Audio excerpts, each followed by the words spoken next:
Hola, soy Saila Artigas y en esta oportunidad voy a continuar con nuestro seminario de las técnicas de exploración de cabeza y cuello. Acá me acompaña José. Pasa, José. Él es José Guillermo, mi vecino, y en este caso mi paciente, que me ayudará a demostrar cómo se deben realizar correctamente estas técnicas de exploración. Vamos a comenzar con el examen de la nariz. Vamos a examinar la nariz por inspección para evaluar su aspecto, forma, tamaño y así descartar alguna tumoración, deformidad, lesiones, etc. Para este tipo de exámenes vamos a tener que contar con un otoscopio que nos ayude con una linterna o un oftalmoscopio para poseer una luz.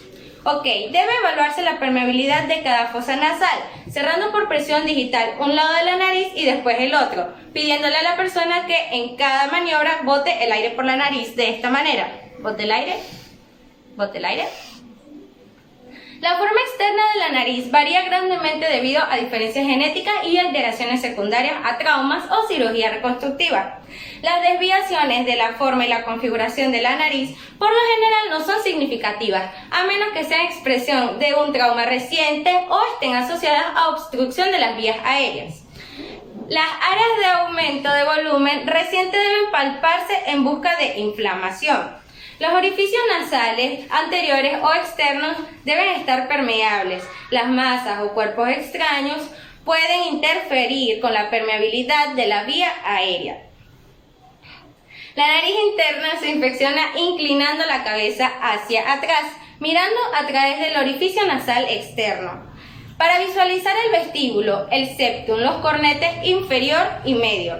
Para permitir la visualización de las estructuras internas, vamos a colocar el pulgar sobre la punta de la nariz para poder moverlo hacia atrás, y con la otra mano vamos a sostener una fuente de luz, ya sea una linterna, un oftalmoscopio, etc., para iluminar las estructuras internas. La inspección de la estructura interna de la nariz puede facilitarse con el empleo de un espéculo nasal, pero raramente se utiliza en el examen físico no especializado. Cuando se usa el espéculo hay que tener especial cuidado en evitar contacto con el septum. Esto puede realizar una sensación de incomodidad y dolor. El septum nasal normal debe ser recto, pero es común su desviación. La desviación severa puede interferir con la permeabilidad, el tabique no debe estar nada perforado y sus membranas mucosas normales deben tener un color rosado o rojo mate. Vamos a continuar con el examen de los senos paranasales. Los senos frontales y maxilares se examinan por palpación para detectar dolor que sea relacionado con inflamación. Vamos a palpar los senos frontales presionando con los pulgares por encima de la porción interna de la ceja, evitando presionar erróneamente las órbitas oculares. Luego vamos a palpar los senos maxilares presionando con una punta de sus dedos pulgares sobre los huesos maxilares, situado por debajo de las órbitas y a los lados de la nariz. Si evidenciamos dolor a la palpación de los senos, se puede realizar la transiluminación. Esto hará detectar que esté ocupado por líquidos, algunas masas, etcétera, que puedan obstruir la cavidad de los senos paranasales. Seguimos con el examen del oído. Así vamos a hacer un recuento anatomofisiológico. El oído externo comprende el pabellón, la auricular, la oreja, el conducto auditivo externo, y este es ligeramente curvo para recibir las ondas sonoras. Así, sus estructuras incluyen el hélix, el tubérculo auricular, el antihélix, el antitrago, la concha, el trago y el óvulo. El conducto auditivo externo tiene alrededor de 1 pulgada de largo, se curva ligeramente y termina en la membrana timpánica. El canal auditivo está provisto de muchas terminaciones nerviosas y es extremadamente sensible al tacto. Un hecho importante que debemos recordar durante el examen es el cerumen, que es una grasa del oído que se segrega dentro del canal auditivo y puede acumularse en forma de un tapón endurecido negro o de color carmelitoso.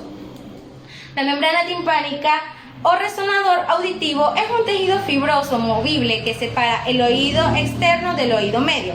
Las ondas sonoras que entran a través del conducto auditivo externo causan que la membrana timpánica vibre y las frecuencias sonoras se transmitan por turno a los huesecillos de la audición en el oído medio. Ok, ahora vamos a saber las orientaciones generales para la exploración del oído. Los oídos se exploran por inspección y palpación. Un otoscopio se usa para iluminar e inspeccionar el canal auditivo y la membrana timpánica. La mayoría de los otoscopios tienen un mango que contiene baterías y un interruptor para encender la luz, una ventana visual y la punta de examen, donde se puede acomodar un espéculo de diferente tamaño, desechable o no. En este caso, escogeríamos el espéculo más grande que pueda insertarse en el oído sin causar dolor. Ahora que no poseemos el espéculo, procederemos a hacer un examen sencillo del oído con una linterna sencilla, lo que haga que podamos observar el oído medio y el oído externo. Ok. Debemos recordar que para determinar la movilidad de la membrana timpánica se usa un otoscopio neumático. Este se une a un bulbo de goma y el examinador lo aprieta mientras visualiza la membrana timpánica. La acción de apretar inyecta aire, lo que normalmente causa que la membrana timpánica se mueva hacia adentro y hacia afuera. La pérdida de la movilidad del tímpano se asocia con infección del oído medio. Ahora, las orientaciones para el examen y registro escrito de los datos sería el siguiente. Pabellón auricular de la oreja. Su forma, su tamaño, su simetría, posición, integridad de la piel, respuesta a la palpación, región mastoidea, hueso mastoideo, etc. Todo lo que se relaciona al tacto, orificio y conducto auditivo externo, su permeabilidad, secreción, inflamación, crecimiento piloso, cerumen, membrana timpánica, color, características, superficie y sus límites. Ok, empezamos con las técnicas exploratorias. Vamos a examinar las estructuras del oído. Vamos a inspeccionar la integridad de la piel, la forma, tamaño y simetría de la posición de las orejas. Vamos a palpar la oreja entre el dedo pulgar y el índice y vamos a precisar si hay dolor o alguna lesión. Luego vamos a palpar la región mastoidea, que no debe ser dolorosa. El dolor se asocia con inflamación del oído medio. Luego vamos a presionar el trago hacia adentro, hacia el canal auditivo, para detectar el dolor que puede indicar inflamación de oído, entre otras masas que puedan hallarse ahí. Luego vamos a saber que los hallazgos normales de las orejas es que las orejas derecha e izquierda son de igual tamaño y forma. No deben existir lesiones de la piel, posición de la oreja, su margen superior debe estar justamente o tocar o cruzar ligeramente una línea imaginaria trazada desde el canto externo del ojo hacia el occipucio. La implicación más baja de las orejas se asocia con alteraciones congénitas de los riñones y otras anormalidades cromosómicas. Continuamos con el examen del conducto auditivo externo con el otoscopio. Ya que no tenemos el otoscopio, vamos a utilizar una linterna. Ok, debemos recordar que si el sujeto tiene una infección del oído, debemos examinar el oído no infectado primero. Deben tomarse todas las medidas para evitar transferir infección de un oído a otro. Ok, vamos a explicar brevemente el proceder. Vamos a pedir al sujeto que dirija ligeramente la cabeza hacia el hombro opuesto, alejándolo del lado que está examinándose. Vamos a alinear el canal auditivo con el instrumento de examen. Vamos a escoger un espéculo que pueda adaptarse cómodamente al oído. Luego vamos a encender la luz del otoscopio. Con la mano dominante vamos a sostenerlo de estas dos formas. Para niños o adultos intranquilos vamos a colocar la mano que está sosteniendo el otoscopio contra la cabeza de la persona para ayudar a estabilizar el instrumento de esta manera. Ahora, para las personas colaboradoras, usted puede realizar el examen normal, sosteniendo el mango de la manera y posición correcta. Los esfuerzos de estabilización son innecesarios. Ahora, con su mano libre, vamos a agarrar la porción superior de la oreja y la vamos a alar gentilmente hacia arriba, hacia atrás y hacia afuera, si el paciente es adulto. La oreja se ala hacia abajo en los lactantes y niños pequeños. Esta maniobra enderezará, así de esta manera, el conducto para que pueda ver la membrana timpánica. Luego vamos a insertar el otoscopio y avanzar suavemente para examinar la superficie del conducto auditivo externo. A través de las lentes, los hallazgos normales podrían ser un canal auditivo que tenga 1 pulgada de largo, donde la piel esté intacta, sin enrojecimiento, ni alguna secreción. El canal debe estar limpio, sin obstrucciones, y el crecimiento del pelo es variable. El pelo crece cerca del tercio externo del canal. Ahora, sobre color y consistencia del cerumen, este va a variar dependiendo del tiempo que lleva la secreción. El cerumen fresco es amarillo, claro u oscuro, y rosado o suave. Y el cerumen viejo es carmelita, claro u oscuro, y este es de consistencia dura. El siguiente examen se trata sobre la membrana timpánica. Ahora vamos a conseguir un otoscopio para visualizar la membrana timpánica. Si la membrana no es visible inicialmente, vamos a alar de nuevo la oreja hacia arriba y hacia atrás para mayor rectificación del canal auditivo, sin forzar el espéculo distal en observar las demarcaciones mayores y el color. Debemos recordar que los cuadrantes de la membrana timpánica son antero superior, postero superior, antero inferior y postero inferior. Un color normal de gris perlado brillante. Las placas blancas son difusas sobre la masa y el tejido cicatricial. La superficie es continua e intacta, ligeramente transparente, con demarcaciones de reflejo blanco luminoso o cono de luz proyectado sobre el cuadrante, como podemos ver en la diapositiva. Las siguientes estructuras son visibles: el martillo, su humbo de apófisis corta, la pars tensa, que es la porción tirante del tímpano, la pars flácida, el pliegue más flácido de la membrana y los pliegues maleolares. Su configuración es plana o cóncava y no debe ser abombada. Vamos a observar el movimiento de la membrana mientras el sujeto hace una maniobra de Valsalva, una expiración con la glotis cerrada, pidiéndole que puje, o si dispone de un otoscopio neumático, haciendo un movimiento cuando usted inyecta aire. Vamos a repetir la secuencia para el examen del otro oído. Luego continuamos con el examen del cuello. El cuello se explora por inspección, palpación y ocultación. Siempre se explora sentado. La inspección pudiera realizarse de pie si el sujeto es de menor o igual estatura que el examinador. En su exploración tendremos en cuenta inspección del cuello en su conjunto, la exploración de la glándula tiroides, de los ganglios linfáticos, de los vasos del cuello, la exploración del resto de las estructuras, etc. Ahora comenzamos con el cuello en su conjunto. En la inspección del cuello en su conjunto debemos explorar su forma. Si el cuello es corto o largo, normal, dentro de lo que cabría normal, un volumen ancho, delgado, su posición central o con desviación lateral en flexión o extensión, su movilidad, sus latidos y la presencia o no de tumoraciones. Continuaremos con la exploración de la glándula tiroides. La glándula tiroides está situada en la región anterior del cuello, en la unión de los 2 tercios superiores con el tercio inferior. Esta consta de 2 lóbulos, que son cada uno lateral y unidos por una base que se llama istmo, lo que le confiere una forma de U o de mariposa, y tiene un peso aproximado de 20 a 30 gramos. El lóbulo derecho es ligeramente mayor que el izquierdo. Cada lóbulo tiene unos 5 centímetros de largo y 2 centímetros de ancho.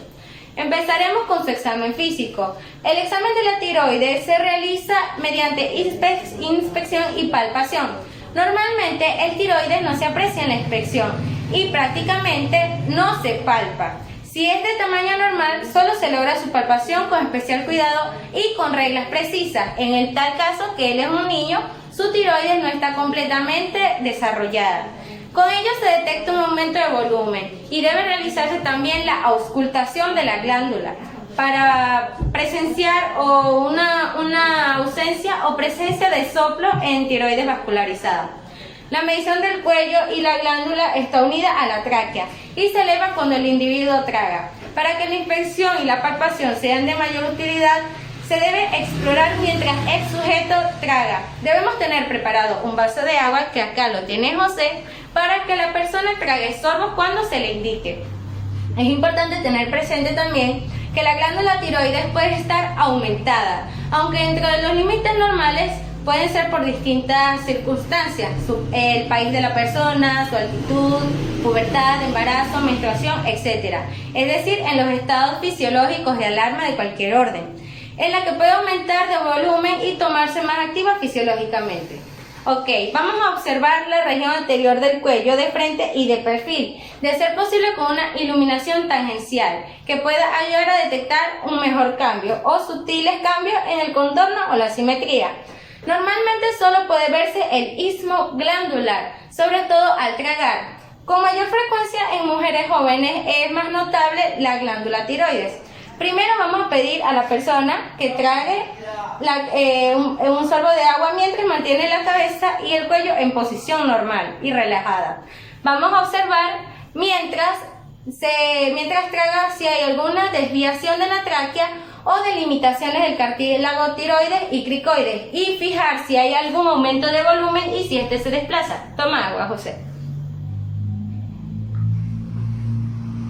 Podemos ver cómo se eleva la glándula tiroides. Luego, inclinando la cabeza hacia atrás, vamos a hacer que trague un sorbo. Hazlo, José. Pon un sorbo en tu boca y luego tragas. Va atrás. Acá podemos observar que si se desplazaría algún tipo de volumen o masa en su cuello, este se movería con la elevación y el descenso de la glándula tiroides. La glándula normalmente tiene una textura parecida a la de goma, lo que le confiere una consistencia elástica. Esto en la palpación no deben ser normales las masas duras o formas de nódulos. Esto puede distinguirse en su textura habitual. La palpación no produce habitualmente dolor, aunque la persona puede experimentar una ligera molestia.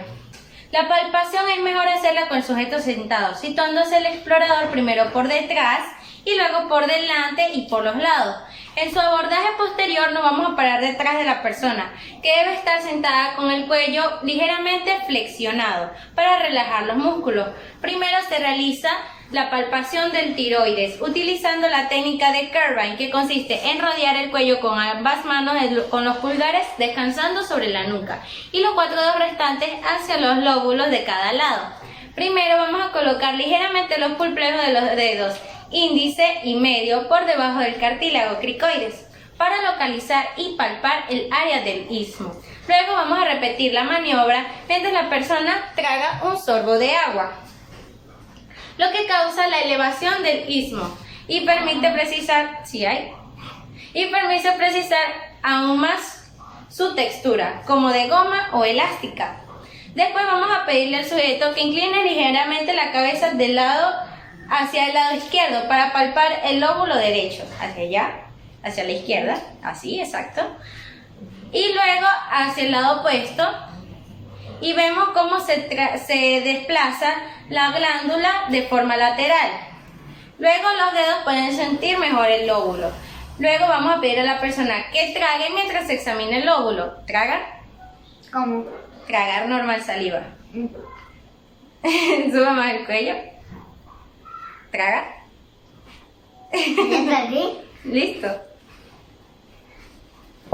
Las manos se colocan alrededor del cuello, pero con los pulgares en plano anterior, que son los que palpan. Luego vamos a palpar los lóbulos tiroideos utilizando las técnicas descritas a continuación.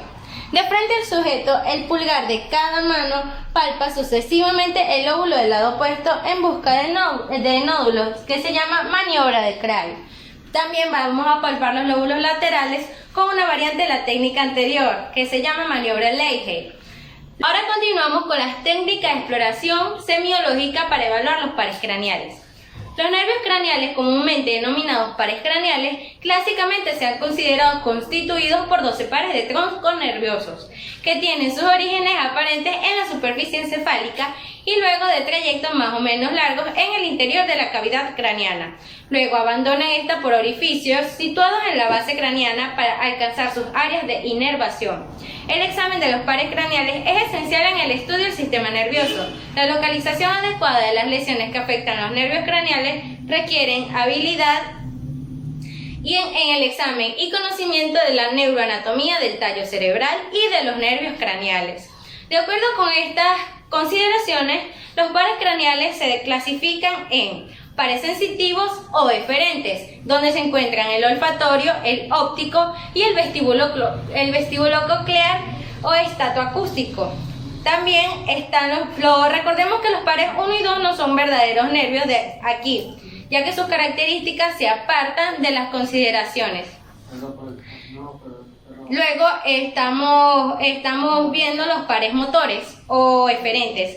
El motor ocular, el común oculomotor, que es el tercer par, el patético o troclear, que es el cuarto par, y el motor ocular externo abductor o abducens, que es el sexto par. el espinal o accesorio, que es el séptimo, y el hipogloso, que es el último par. Luego están los pares mixtos, el trigémino, el facial, el glosofaringeo y el vago o neumogástrico. Empezamos con el nervio olfatorio, que es el primer par. Desde los puntos de vista histológico, ontogénico, filogenético y funcional, este par no es un verdadero nervio, sino una prolongación telencefálica que forma parte del llamado cerebro visceral o rinencéfalo. Sus técnicas de exploración deben tenerse en cuenta que debemos contar con varios materiales, que estén preparados pequeños frascos con sustancias de olores conocidos, que aquí los tenemos, que no sean irritantes, entre ellos el olor a café, clavo, jabón, perfume, trementina, alcanfor, etc. Y no debe usarse ni amoníaco, vinagre, formol u otras sustancias que irritarían las terminaciones sensitivas del quinto par. Vamos a presentar varios olores conocidos a nuestro paciente cuando ocluya cada una de sus fosas nasales y luego vamos a preguntar si puede identificarlos. El primero. La otra fosa nasal. Jabón. Identifica este olor. Café. Este es el último. Colón. Ay. ¿Sí? ¿A qué huele? Dime a qué huele. Perfume. Perfume. Bueno, José pudo identificar los 3 olores sin ningún problema. Bueno, esto si se responde positivamente se le insta a que identifique el olor inmediatamente. Él es un niño, él me los dijo de una vez, lo hizo muy bien. Vamos a anotar cuidadosamente, señalando para cada fosa nasal cuál es el resultado de la prueba. Antes de considerar una prueba como positiva, hay que cerciorarse primero que el sujeto no tiene catarro nasal u otra afección de las fosas nasales que impida o altere la circulación del aire por ellas. José ya vimos anteriormente, por eso lo coloqué con mi paciente, es un niño sano, no tenía ninguna afección respiratoria. Es importante aclarar que aunque no se identifique exactamente la apreciación por el sujeto de un olor, es suficiente para excluir eso es normal, la anosmia o pérdida del olfato. Ahora vamos a evaluar el nervio óptico, el segundo par. Estructuralmente representa un haz de fibras nerviosas del cerebro y sus técnicas de exploración son las siguientes. Vamos a evaluar primero la agudeza visual, de lejos y de cerca, luego la perimetría y campimetría, la visión de colores, el examen del fondo de ojo, agudeza visual y la exploración de la agudeza visual. La agudeza visual comprende la evaluación de la visión de lejos y de cerca. Para determinar la visión lejana se usa la tabla de Snellen y para la visión de cerca la tabla de Jaeger, que puede ser sustituida por una página impresa de un periódico o del directorio telefónico. Yo acá tengo una revista donde seleccioné un párrafo para que José pueda leerlo de cerca. Empezamos con la exploración de la visión lejana. Vamos a situar a la persona a una distancia de unos 20 pies de la tabla de Snellen, que debe estar previamente establecida. Yo la tengo acá en una tabla, por lo tanto no voy a alejar tanto a José de la visión de la tabla. José va a tapar un ojo con su mano, con la palma de su mano ahuecada, de manera que los dedos queden sobre la frente y no compriman su ojo. Empezamos, José. E, B, F, T, O, S, L, P, E, D, P, E, C, E, D. A Nancy la doctora se le dañó la nevera, la misma pieza y mandó a... Vamos a leer con cada... Esto se va a ordenar al paciente leer con cada ojo por separado. Ahora vamos a recurrir a la evaluación de la visión cercana. Ahora José va a realizar una lectura de esta revista. Acá podemos ver el párrafo seleccionado. Voy a esperar, no enfoca, pero no importa. Acércate.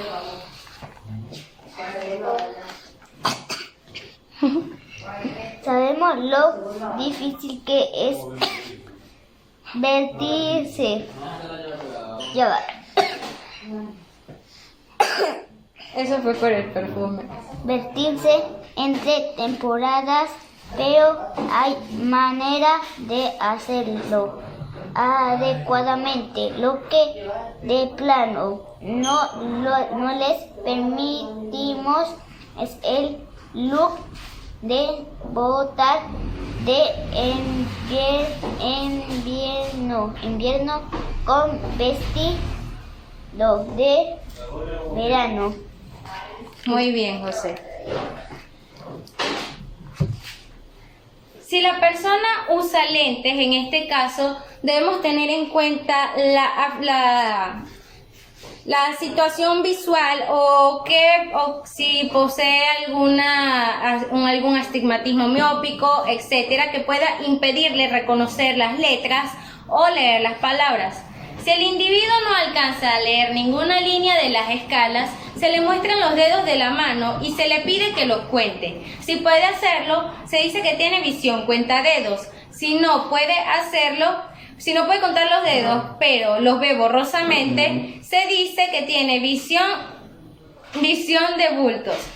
Si ni siquiera puede ver borrosamente los dedos, el paciente debe llevarse a un cuarto oscuro y con un aparato apropiado proyectar un haz de luz sobre la pupila. Y si el sujeto no percibe la luz, se dice que tiene amaurosis, anopsia o ceguera. Continuamos con la exploración de la agudeza visual de la tabla de cerca. Ya la hicimos, que fue con la revista. Esto es el orden de la evaluación del examen de la vista. Esto sería agudeza visual cercana y lejana. Por último, se evaluaría la perimetría y campimetría. La perimetría consiste en determinar el perímetro del campo visual correspondiente a cada ojo, es decir, la superficie que cada uno abarca al mirar, también llamada visión periférica. Y la campimetría consiste en precisar el campo visual, que será explicado a detalle a continuación. Muchísimas gracias, José.